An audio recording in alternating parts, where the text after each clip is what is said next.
ॐ स्वस्ति पन्थामनुचरेम सूर्याचन्द्रमसाविव पुनर्दत्ताग्नता जानता संगमे महि। जिन गुरुजनों ने ज्ञान के आलोक से आलोकित करके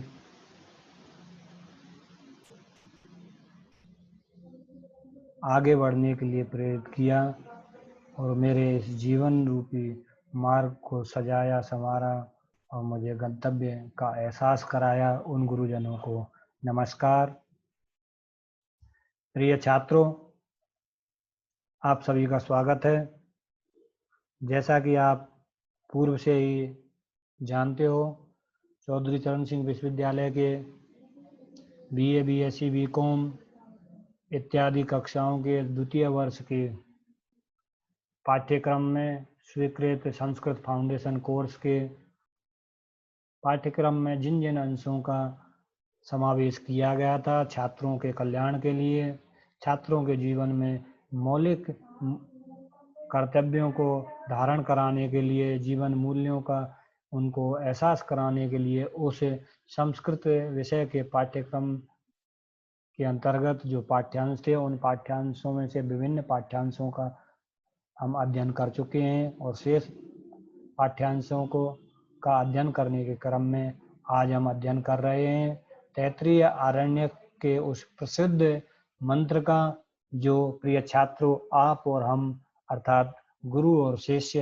अर्थात छात्र और अध्यापक दोनों को साथ साथ संबोधित है और दोनों के साथ साथ संरक्षण, साथ साथ पालन पोषण, दोनों के साथ साथ तेज को धारण करने की बात कहता है। आइए, स्वागत है आपका।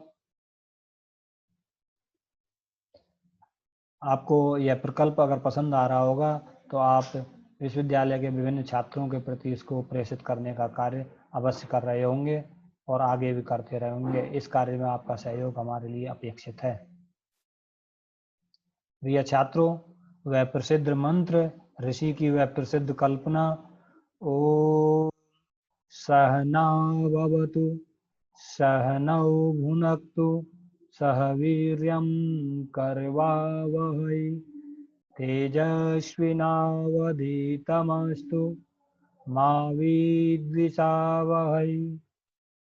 पदच्छेद करें हम तो सह न भवतु जो शब्द है उसका नौ और अवतु ये दो पद हो जाएंगे। इसी प्रकार से आगे का जो वाक्य है सह नौ भुनक्तु, आगे सह वीर्यम करवावहै, पृथक पृथक पद हैं। इधर तेजस्वी नौ अधीतम अस्तु माँ विद्विषावहै। प्रिय छात्रों, यहाँ पर अधीतम पद का तेजस्वी विशेषण के रूप में आया है और ये जो नौ पद है ये हम और आप दोनों को संबोधित कर रहा है, अर्थात छात्र और अध्यापक या गुरु और शिष्य दोनों को संबोधित कर रहा है और बार बार उस किसी अलौकिक सत्ता से, जिसको विज्ञान भी एनर्जी के रूप में स्वीकार करता है, गुहार लगाता है, प्रार्थना करता है, उसके प्रति स्पष्ट रूप से कथन करता है। और एक बार हम इसका अन्वय देख लेते हैं, फिर भावार्थ काफी प्रसिद्ध सा और काफी जीवन में धारण करने लायक, क्योंकि विद्या विनयेन शोभते, आप लोग जानते ही हो। अन्वय देख लेते हैं। सह ईश्वरः नौ, नौ के लिए हमने एक बार यह पद जोड़ लिया है आचार्य शिष्यौ, आगे इसको योजन नहीं करेंगे, लेकिन कई जगह पर यह प्रथम द्वितीय विभक्ति के द्विवचन के रूप में है नौ और कई जगह पर अन्य विभक्तियों के रूप में भी ये आया है, क्योंकि अस्मद शब्द के वैकल्पिक रूप जो बनते हैं द्वितीय, चतुर्थी और षष्ठी विभक्ति में, उनके अंतर्गत ये रूप बनते हैं मा नौनः, मे नौनः, मे नौनः। तो यहाँ पर द्वितीय विभक्ति द्विवचन का रूप नौ, उसके लिए आचार्य शिष्यौ, सह अवतु, सह ईश्वर मंत्र में नहीं था, हमने इसको योजित किया है।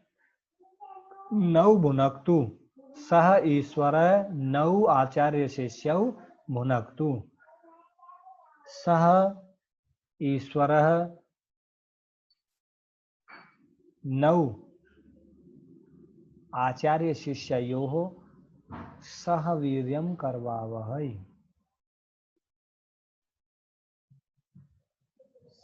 सः ईश्वरः नौ आचार्य शिष्ययोः अधीतं तेजस्वी अस्तु। सः ईश्वरः नौ आचार्य शिष्यौ मा विद्विषावहै। आइए देखते हैं, वह परमपिता परमात्मा जिसको हम एक अलौकिक शक्ति के रूप में जानते हैं, भिन्न भिन्न मंत्रों के माध्यम से जिसको अलौकिक, अद्वितीय, अनुपम, निर्गुण, चेतन इत्यादि नामों से जानते आ रहे हैं, वह परमपिता परमात्मा हम दोनों को अर्थात शिष्य और गुरु को, इन दोनों को सह अवतु साथ साथ में रक्षा करे। हे परमपिता परमात्मा, हमारे जीवन में जितने भी संकट हैं उन संकटों से आप हम दोनों की रक्षा करो। यहाँ पर ये ध्यान रखें, द्वितीय भक्ति द्विवचन का है, लेकिन गुरु और शिष्य इन दोनों को यह समूह के रूप में ले रहा है, अर्थात जितने भी संसार में पढ़ने वाले गुरु, पढ़ाने वाले गुरु और अध्ययन करने वाले छात्र या शिष्य हैं, चाहे वे किसी भी धर्म के हों, किसी भी मत के हों, पंथ के हों, किसी भी जाति के हों, उन सभी की रक्षा है परमपिता परमात्मा आप करो। कितनी इससे बड़ी संवैधानिक और लोकतांत्रिक बात के कहाँ हो सकती है कि वह परमपिता परमात्मा इस संसार में रहने वाले सभी गुरु और शिष्य की परंपरा का पालन करने वाले और अध्ययन अध्यापन में निरत रहने वाले, लगे रहने वाले हम दोनों समूहों की, हम दोनों गुरु और शिष्यों की साथ साथ रक्षा करे। वह परमपिता परमात्मा सह नौ अवतु साथ साथ में हम दोनों की रक्षा करे। सह नौ भुनक्तु भुनक्त भी करे, हमको हमारा पालन भी करे, पोषण भी करे, हमको आगे भी बढ़ाए, हमको पुष्ट भी करे।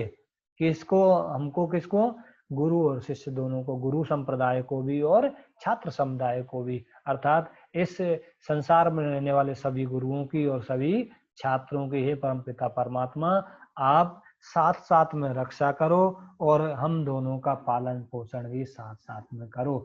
ऐसा ना हो कि गुरु को पालन पोषण में दिक्कत आ रही हो और छात्र को पालन पोषण की पूरी सामर्थ्य हो। हे परमपिता परमात्मा, हम गुरु और छात्र दोनों के भी पालन पोषण में किसी प्रकार की भी कमी न आए।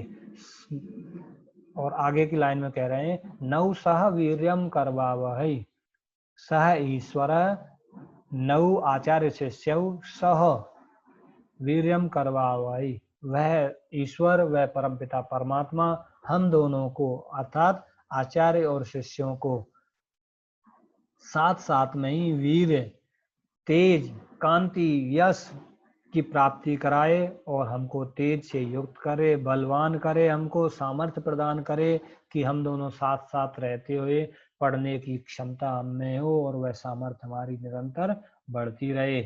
हे परमपिता परमात्मा, हे ईश्वर, नौ अधीतम तेजस्वी अस्तु, हम दोनों के द्वारा अर्थात हम गुरु और शिष्य दोनों जो भी चीज पढ़ें हमारा पढ़ा हुआ तेजस्वी हो। हम जो भी ज्ञान प्राप्त करें वह ज्ञान हमको तेज की प्राप्ति कराने वाला हो, यश की प्राप्ति कराने वाला हो, कांति की प्राप्ति कराने वाला हो, प्रसिद्धि की प्राप्ति कराने वाला हो।